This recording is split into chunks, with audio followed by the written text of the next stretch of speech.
Армысыз құрметті көрермен, эфирде бас назарда бағдарламасы, студияда мен Қайрат Сәбетбекұлы. Күз маусымы келісімен тұмау мен жұқпалы респираторлық вирустардың таралу деңгейі жоғарылайды. Осы тұста адамдар тұмау мен пневмонияға көптеп шалдыға. Оны коронавирустан қалай ажыратамыз? Қорқор өкпенің жұмысына қаншалықта кері әсер етеді?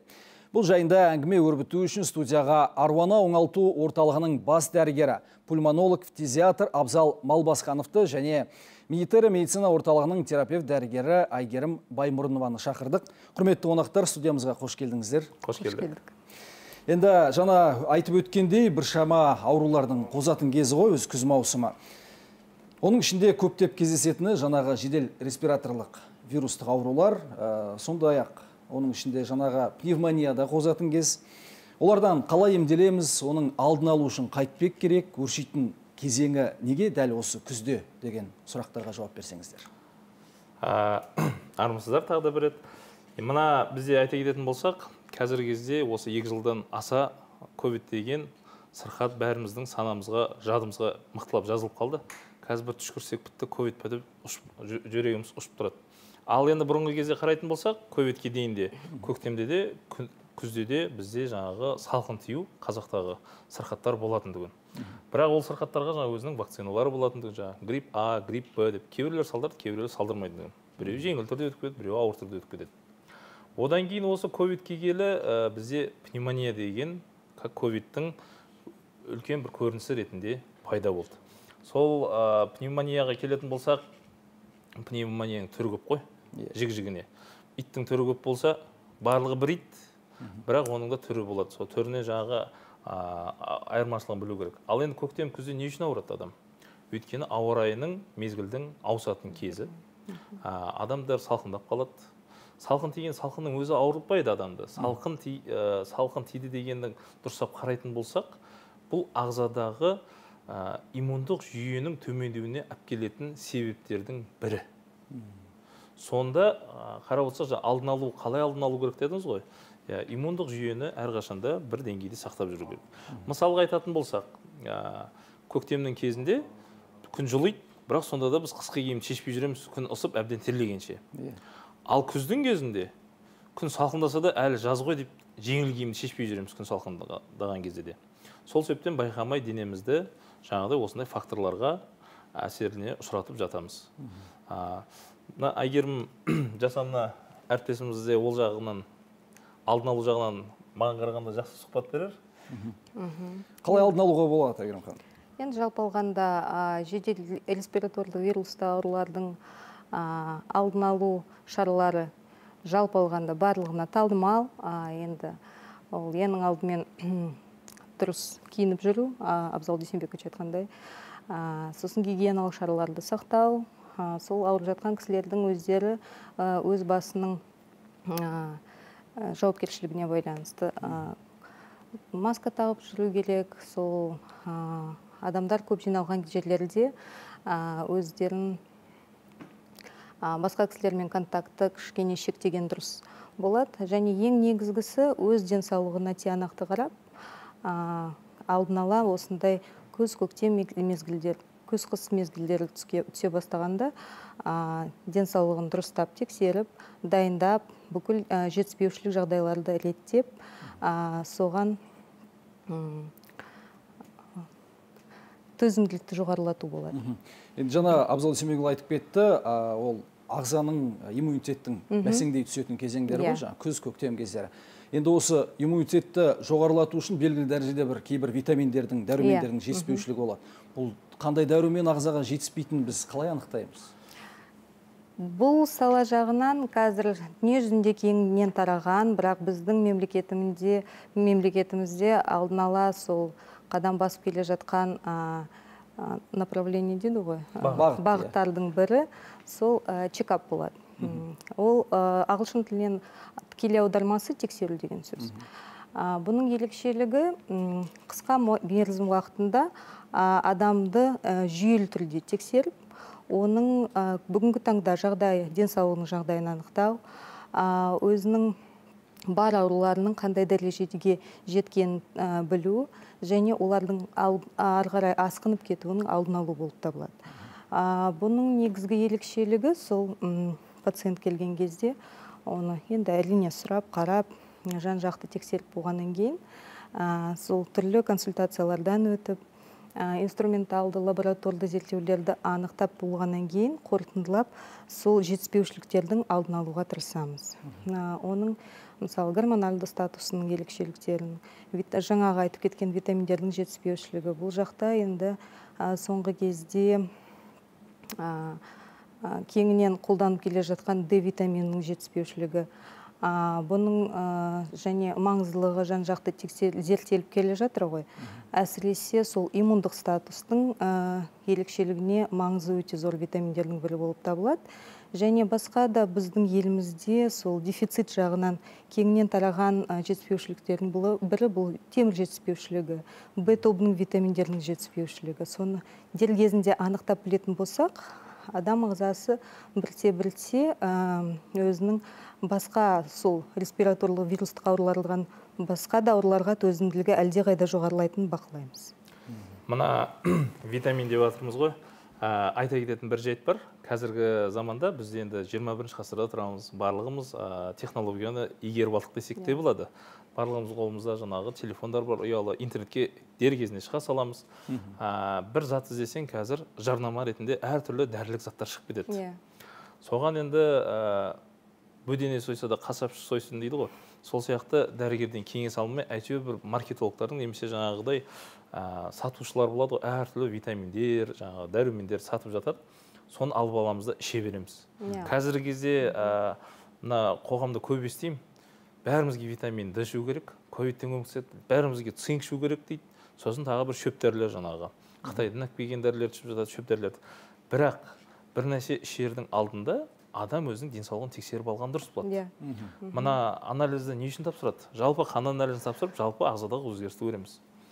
Жалпы витаминдердің ағзадағы деңгейін тексеретінде анализдер бар. Өте қымбатта емес. Соны тапсырып, не жетіспейді, соны ішкен дұрыс. Мына бізде көбінесе ойбай авитаминоз деп айтып жүреміз ғой, витамин жетіспейді деп. Негізіне қарап отырсаңыз, гипервитаминоз дегенде диагноздар бар. Асыра сілтеп жүрген ол да өзінің ауруына тудырады. Тамақты да көп жеп қойсаң құсып жүресің ғой, сол сияқты. Ағза да шыдамай кетуі мүмкін. Сондықтан жаңағы чекап дегенде тексерістің маңызы өте жоғары. Бұл тексеріс арқылы біз дер кезінде анықтап біліп, оның деңгейін анықтап, және соған байланысты пациенттің өзіне лайықты дозировкасын анықтап біле аламыз.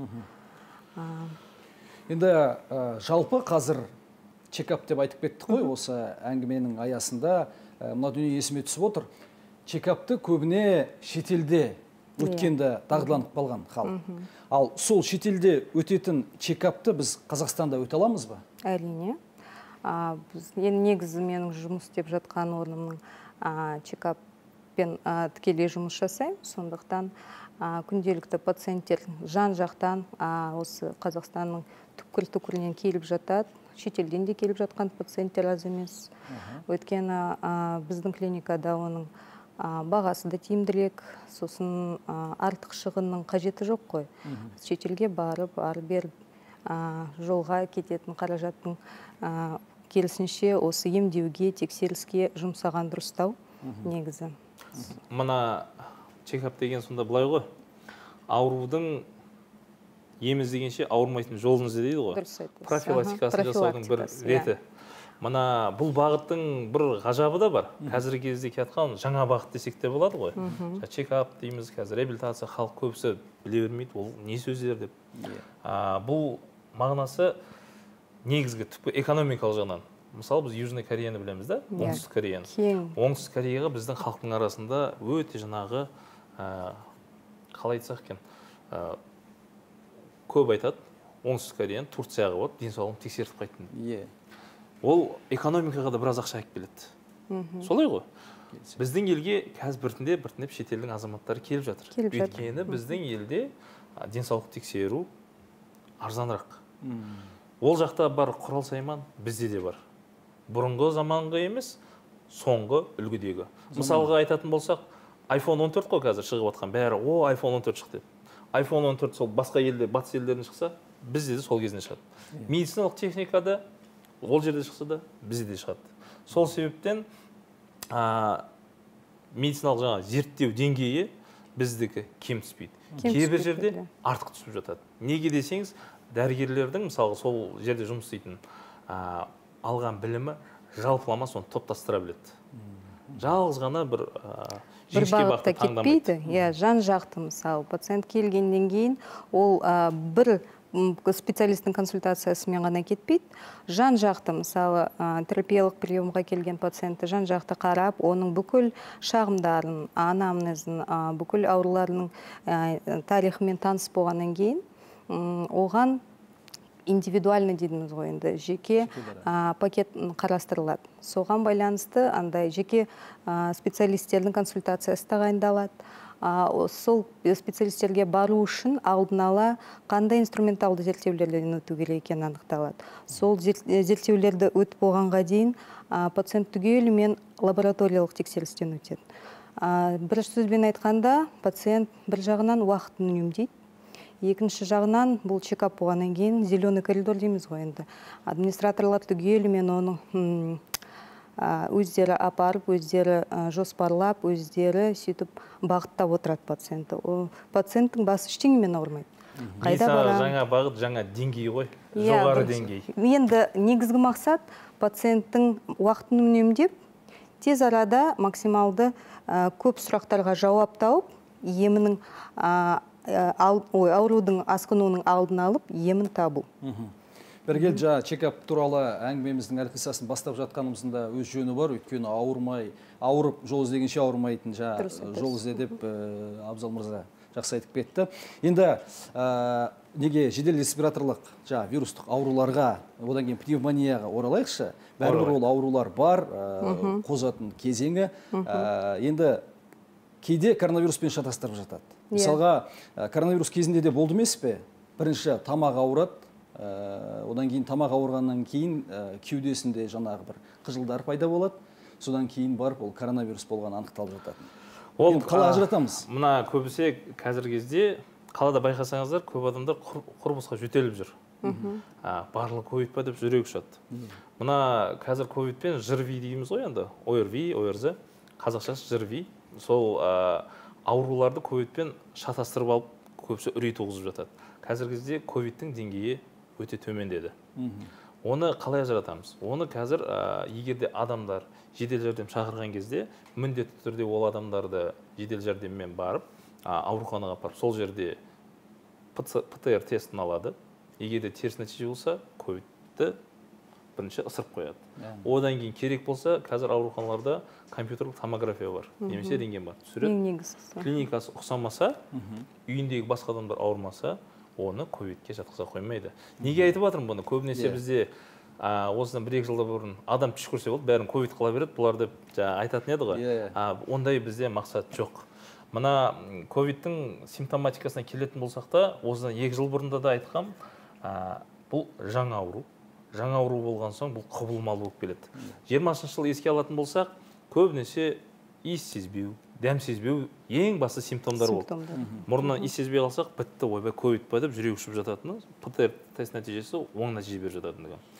2021 жылы қандай бізде симптомдар болды? Бас ауру, кейбір кезде іш өту, жаңағы температураның жоғарғы деңгейде ұстап тұруы. 2020 жылға қарағанда өзгеше болды. Ал осы 2022 жылы осы қыста көктемде болған жаңағы омикрон келді ғой, штамы. Ол кезде көбінесе бір мәрте іш өтеді, одан кейін тамақ ісіп ауырады. Көбісі осы 2-3 ай бұрын бәрі тамақ ісіп ауырды ғой. Кейбіреулері бронхит болып жатты, одан кейін пневмония болып жатты. Сонда қарап отырсақ, осы 3 жылдың ішінде коронавирус әр кезде симптомдарын өзгертіп отыр. Неге? Түрленіп отыр. Түрленіп отыр. Өйткені мутация. Мутация шақырған сайын оныңда бекінетін жерлері бөлек, ауру туғызатын жерлері бөлек. Тек қана бірақ нәрсе шарт. Ковид ағзаңызға кірсе, ол жалғыз жаңағы пневмония деп жатырмыз ғой. Ол жалғыз өкпені емес, ол бүкіл 12 мүшені құртып тастайды. Өйткені бұл иммундық біздің жүйемізге ауыр соққы. Ауыр соққы болған соң, ағзада бәрі баланспен жұмыс істеп тұрады ғой. Біреу асар сілтеп барса, бір жағынан басқа күштер көп тепе-теңдікте ұстап тұрады әрқашанда. Әр адамның ішінде өзінің бір кішкентай доғдыры бар деп айтамыз. Сол доғдырды былай айтқанда алжыратып тастайды. Сол біздің мақсат сол кішкентай доғдырды аман есен қайтадан қалпына келдіріп, өз жұмысын атқаруға көмектесу. Өйткені сол кіші доғдыр деген сол біздің иммундық жүйе. Өйткені мына ковид кезінде өкпе енді тыныс алу жолдарымен кіретін болған соң бірінші зақымдалатын ағза ол өкпе. Пневмонияның айырмашылығына келетін болсақ, пневмонияда мына бізде альвеола қапшықтары бар кішкентай. Сол қапшықтардың ішіне ауа кіреді біздің жұтқан. Сол жерде ол ары қарай қанға сіңіп, оттегі ағзамызға кіреді да, көмірқышқыл тегі ол сыртқа шығып кетіп жатады. Ал енді бұл басында 2020 жылында шыққанда айтты ғой, коронавирустың көлемі 0,12 нанометр. Көп кішкентай. Сонда тамырдың қабырғасының ішінен өтіп кетеді қанның құрамына. Сонда қай жеріңіз сіздің әлсіз, созылмалы ауруларыңыз бар болса, сол жерді барып қоздырады. Мысалы, көп адамдар өзінің өкпесін тіпті жыл сайын рентгенге барып та түспейді ғой. Мына бізде әлеуметте халық айтып жатады, ой, біздің қоғамда бесплатный тегін медицина жоқ, бізге жаңағы сақтандыру не қажеті бар, үкімет бөлмей ма деп. Негізінде әр адам өзінің құқығын білетін болса, әр емханада әр адам өзі тегін анализ тапсыруға, жылына 1 рет немесе 2 рет рентген тапсыруға тегін. Скринингтен өтуге тегін. Скринингтен өту тегін. Егер де ол жердегі сіздер жаңағы көңіліңіз толмайтын болса, сервис керек болатын болса, әрине жаңағыдай чекаптен үлкен жалпылама пакетін таңдап алып өтсе де болады. Сол енді пневмонияға келетін болсақ, пневмония қапшықтың ішінде көбінесе бактериялар қабындырады пневмонияны. Өйткені оның көлемі үлкен, қапшықтан әрі кете алмайды. Сол қапшықтың ішінде қабынуды туғызады. Ал коронавирус ол кішкентай болып ары қарай қапшықтың сыртына өте алатын болған соң, сыртқы жағында қабыну туғызады. Сол себептен пневмония бөлініп айтылып жатады. Енді жалпылама айтқан кезде көп ковидтен ауырған адамдар білетін шығар, ана пневмония емес, интерстициальная пневмония, матовое стекло деп көбісі жаңағы жаттап алған ғой. Өкпесінде жаңағы тұманданып тұрған сияқты. Сол матовое стекло біздің коронавирус екеніне бірден бір себеп. Бірақ матовое стекло ковидке дейін де болды. Басқа вирустар алып келіп жатады. Сол кезде бізге жаңағы ПТР-дің көмегі керек болады. Және де ол адамның жаңағы қоршаған ортасын анықтау, үйінде тағы басқа біреулер ауырып жатыр ма, жұмысында басқа біреулер ауырып жатыр ма, соны анықтау. Ковидке келетін болсақ, ковид бір келген кезде дауылдатып кетеді, барлығын бір мезгілде, бір мезетте ауыртып кетеді. Тек қана өкпе емес, өзіңіз айтпақшы бүкіл ағзаны. Ағзаны. Мысалға, ковидтен ауырған адам, ол мысалға ковидтің кезінде қант диабеті де өршіп кетіп жатты. Солай емес па? Артериалдық гипертензия. Қанның жаңа үйіп қалуы көп болды. Сол жаңа қанның үйуіне байланысты артериалды қан қысымы жоғарылады. Өкпедегі пневмонияға байланысты қаншама жүрек жетіспеушілік аурулар қосып кетті. Ал енді жаңағы осы ковидтен көз жұмған адамдардың көп басым мөлшерін алатын болсақ, өзінің созылмалы аурулар көп адамдар. Ол жаңа үлкен кісілер, жаңағы жүрегінің созылмалы аурулар бар. Өкпе мен жүрек мысалға екеуі тығыз жұмыс істейтін ағза. Жүрек өкпеге қан айдайды, сол қанығып қайттан жүрекке келді, одан кейін бүкіл ағзаға жүрек қайтадан айдайды. Егер де өкпеде дұрыс қанды оттегімен қанықтырмасақ, жүректің өзі де әлсірей бастайды. Жүрек әлсірегеннен кейін қайтадан өкпе әлсірейді. Сонда қарап отырсаңыз, біреуінің қызметі бір-бірін тежей бастайды. Екеуінде қадағаласақ, екеуі де адам тез айығып кетеді. Сонда жаңа айтып кететін жаңағы көп жағдайда бізде қоғамда ас, қандай тамақ ішеміз. Біз енді майлы, жаңағы калориясы өте көп тамақты ішкенді жақсы көреміз, көшеден тамақ ішкенді жақсы көреміз. Одан кейін барлығымызды жаңағы хронический панкреатит дейміз де жүре береміз. Бәрінде бар, хронический пиелонефрит деп қойып, қалыпты жағдай сияқты кеткен. Негізінде қарайтын болсақ, ол қалыпты емес. Созылмалы ауру деген болашақта үлкен бір пәлеге алып келу мүмкін бір сырқат болады. Ковид соған бізге қазір дәлелдеп берді. Қай жеріңізде созылмалы ауру бар, сол жерді құртып кетеді. Сол себептен жаңағы пневмонияға келетін болсақ, пневмониядан адам тірі қалады. Бірақ сіз ол пневмониядан кейін өкпеңіздің қанша мөлшерде сау қалғанын анықтау керек. Оған тағы да қайттан зерттелу керек. Ауруды өттім, тірі қалдым деп. Бірақ тіпті соғыс болған кезде де соғыс алаңынан кейін жаңа санитарный потеря деп атады ғой. Қанша адам мерт болды, қанша адам қалды, боеспособный деген соң. Сол сияқты әр ауру ол біздің ағзамыздағы соғыс. Соғыстан кейін ағзамызда қанша дүние жаңағы ресурстарымыз бар, соны анықтау керек. Егер де жойылатын нәрсе жойылып, бірақ жарақаттанып тұрған нәрсені қайтадан қалпына да келтіруге болады. Оны жаңағы реабилитация дейміз. Реабилитацияның әсері, ол да қазіргі қарап отырсаңыз жаңа бағыт, көбісі біле бермейді. Реабилитация бойынша да жаңа тегін медицина қайта оралатын болсақ, әрбір жедел аурудан кейін коронавирус болсын, немесе тағы да басқа өкпе аурулар болсын, травма болсын, операция болсын, нерв жүйке жүйесіндегі инсульттан кейін болсын, әр адам, Қазақстан азаматы реабилитация алуға құқылы. Реабилитация қалпына келтіру. Оңалту, қалпына келтіру. Мысалға, біз әрдайым айтып отырамыз ғой, Жапонияның халқы өмір сүру ұзақтығы жақсы деп. 100-ге келеді, 90-ға келеді деп. Неге? Өйткені олар адамды, мысалы бір адам ауырып қалса, сол адамның емдеуіне ақшаны миллиондап құйғанша, сол адамның ауруы ауырып болса да, тез-тез алдын алып, реабилитация жасап жүруге тырысады. Сол кезде бұл адам мүгедек болып қалмайды. Бұл қайтадан қоғамға оралады. Сол қоғамда жұмыс істейді. Жұмыс істеу қабілеті сақталады. Оған көп ақша жұмсаудың қажеті жоқ болып қалады. Жақсы. Реабилитация дегеніміз осы. Ал енді мына не үшін жаңа коронавирусын айтып жатыр? Коронавирус әрине 2 жылдың ішінде бізде көп дүмпулерді туғызды. Қаншама азаматтарымыздан айырылдық десек болады. Ол шындық нәрсе ғой енді. Бірақ одан кейін де өмір болады. Соғыстан кейін де өмір болады. Сол кезде ағзамызды қоғамда да қалпына келтірген сияқты ағзамызды қалпына келтіру керек. Ковидтің өзі төмендесе де, осы ковидпен 2 жыл бұрын ауырып болған адамдардың әлі қазіргі кезде салдары өте сол ковидтің өзінен де жаман болып кетті. Өйткені аурудан жазылдым, бітті, симптомдар басылды дейміз, қайтадан қалыпты өмірімізге жүгіріп кеткіміз келеді, асығып отырамыз. Дәрінде әрқашанда біз соңына дейін ішпейміз ғой. Бір сәл жақсарсақ, жақсы болдық дейміз, кетіп қаламыз. Сөйтіп ауруды созылмалы түрге жаңағы ауыстырып аламыз. Сол себептен жаңағына ковидтің өзі кезеңі болады. Ковидпен адам ауырды, өршіп тұрды. Бірақ ковидтен кейін тағы да бізде дүниежүзі денсаулық сақтау ұйымында постковид деген синдром пайда болды ғой. Постковид деген ол синдром, ол жайдан жай біреу ойлап шығарған жоқ қой. Ауруын өршіп болғаннан кейін ауруханада әрекетсіз 7 күн ұстайды, 10 күн ұстайды. Жағдай тұрақталған соң оны үйіне қарай жібереді. Бізде мына қалыптасып қалған бір тұжырым ба, білмеймін, кім ойлап шығарған, бір халық әйтеуір менің денсаулығым біреуге керек деп отырады да. Олай болмайды. Ол денсаулық адамның өзіне керек. Ана қазақта сөз бар ғой, жыламаған балаға емшек жоқ дейді. Сол себептен ізденген адам ол әрі қарай табады. Ол жаңағы ковидпен ауырып болдым, 7 күн, 10 күн емделдім, бітті деудің қажеті жоқ. Одан кейін тағы да зерттелу керек. Постковидтік синдром деген не?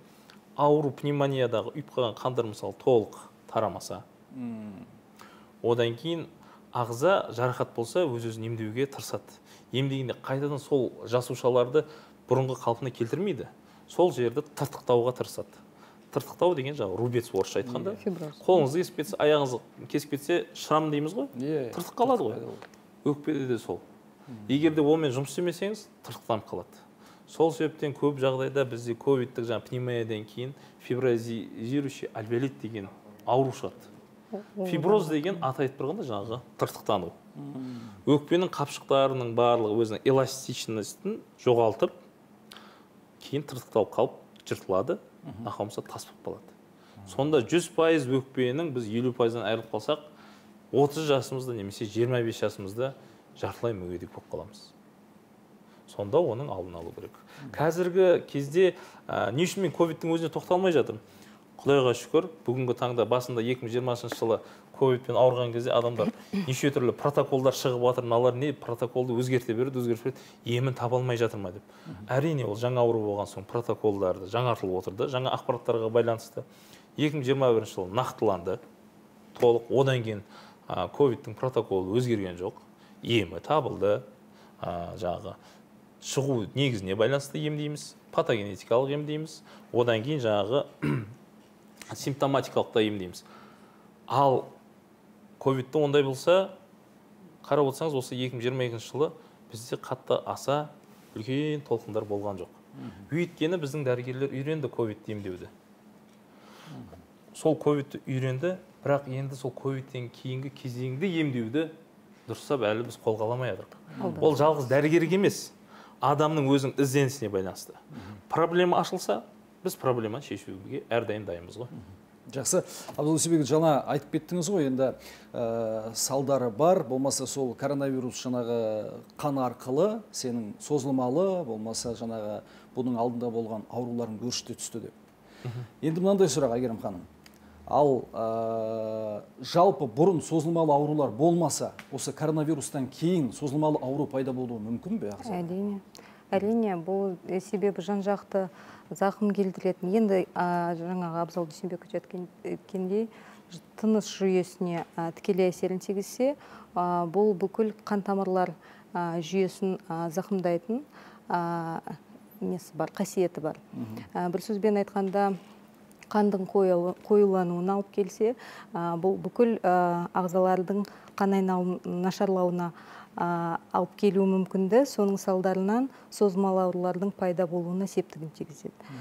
Көптеген жағдайларда байқалып жүрген ерекшелігі бұл енді асқазан ішек жолдарының созылмалы ауруларын алып келуі мүмкін. Жаңағы екінші кезеңінде жаңағы айтқандай асқазан ішек жолдарының зақымдануымен жүрді.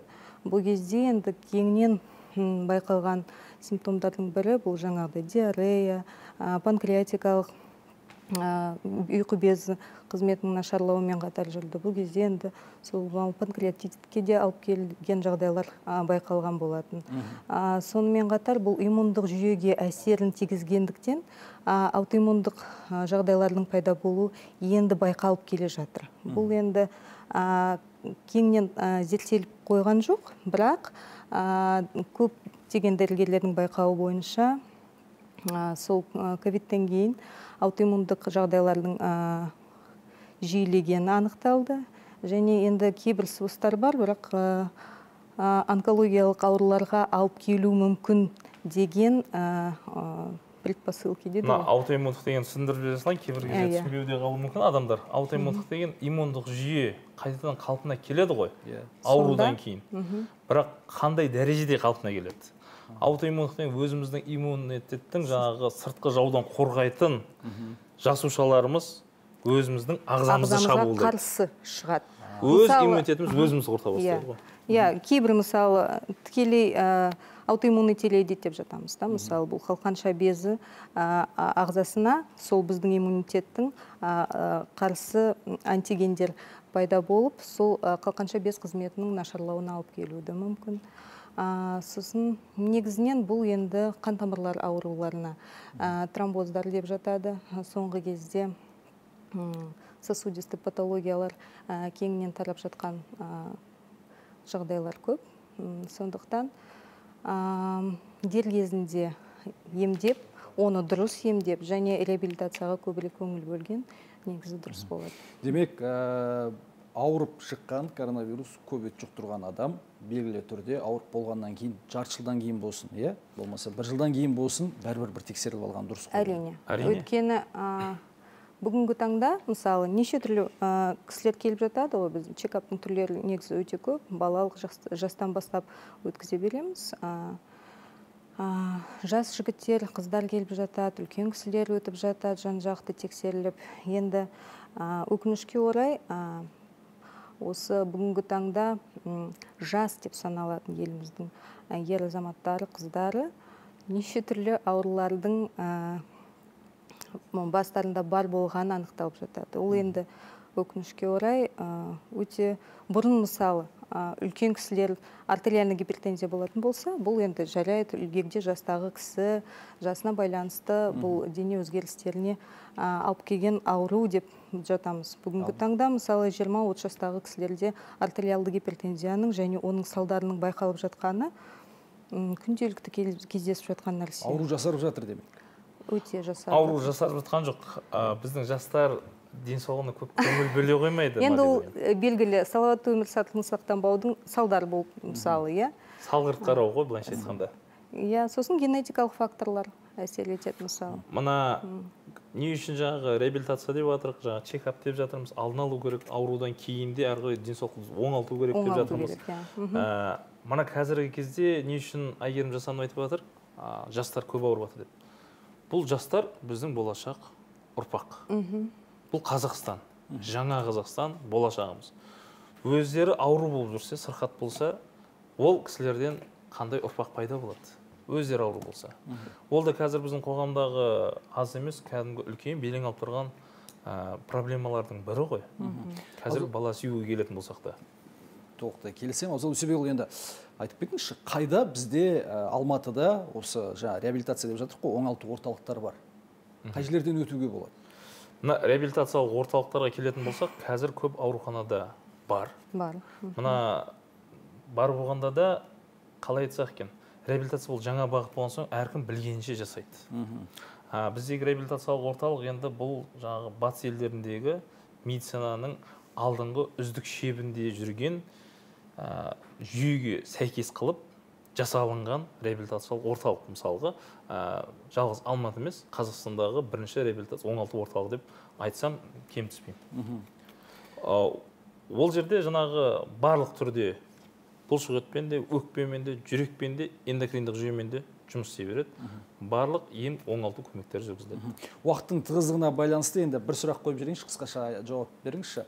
Оңалту орталығына барып, ол мемлекеттік мекеме болсын, я болмаса жеке мекеме болсын, бірақ портал арқылы реабилитацияны өтуге бола ма? Әрине, сол айтып отқаным. Барлығымыз жеке болайық, немесе мемлекеттік болайық. Барлығымыздың қызметіміз бір халқымыз үшін.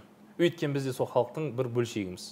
Сол себептен мына мемлекеттік деңгейде көмек толыққанды көрсетілмей жатқан кезде жекеменшік кәсіпкерлер осы жаңа бағыттағы, жаңа деңгейдегі, былайша айтқанда сервисіне жағынан да өзінің көмегін ұсынады. Сол кезде қарапайым адам Қазақстанның қай жерінде тұрса да сол өзінің ұнатқан реабилитациялық орталығынан келіп ем алса болады. Тегін. Айгерім ханым, Абзал мырза студияға келіп, біршама ақпарат бөліскендеріңіз үшін алғыс білдіреміз. Құрметті көрермен, тағы бір мәрте таныстырып өтейін. Бүгін бізде студияда қонақта болған Аруана оңалту орталығының бас дәрігері, пульмонолог, фтизиатр Абзал Малбасханов және де Медитера медицина орталығының терапевт дәрігері Айгерім Баймұрынова болатын. Бас назарда бағдарламасы осымен өз мәресіне жетті. Аман сау болыңыздар.